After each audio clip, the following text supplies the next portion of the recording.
got a bit of a soft spot for Tuscany in Italy.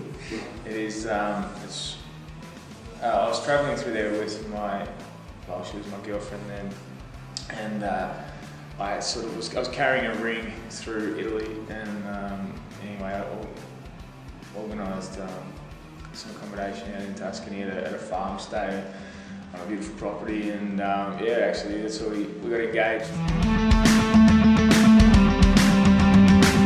I was going from Italy onto France. We had to fly out of France, and I hadn't learned any French because I wasn't going to be spending any time there, but I had a translator on my phone, and I'd gone a stop too far and needed to ask the guide how to get back to where I needed to be. So I'm standing in line, I'm listening to the translation in my phone, and practicing in the line, I listen and practice.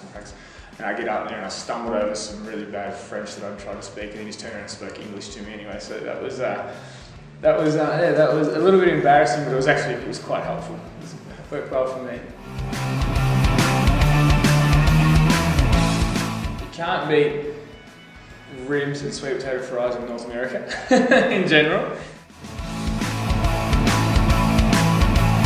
I love going away and doing the really resort style and relaxing and just taking time out kind of thing. But then I also love the hitting the road trip style travel and staying in dodgy motels or in motorhomes or whatever.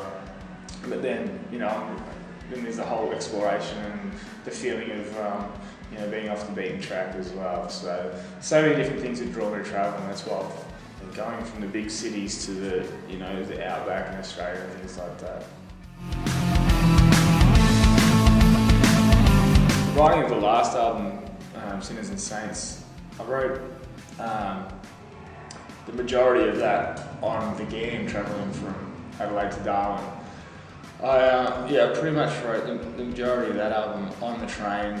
I was reading Paul Kelly's biography and drinking coffee out of the dining cart, and had a cheeky bottle of whiskey stashed in my room for night time after I'd finished playing the dining cart.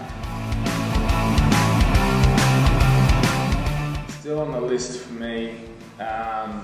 Still want to do like a music trip through the US. I'd love to go, which I'm planning on doing in September actually. So I want to do.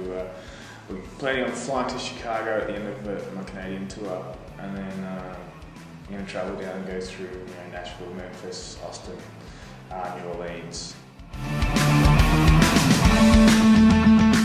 There's just always something that drags me back to my hometown where we are in Echuca. The river, the country. It's only 2 hours from Melbourne, so it's got just a lot to offer. That's probably why I've based myself back here again after moving out of Melbourne.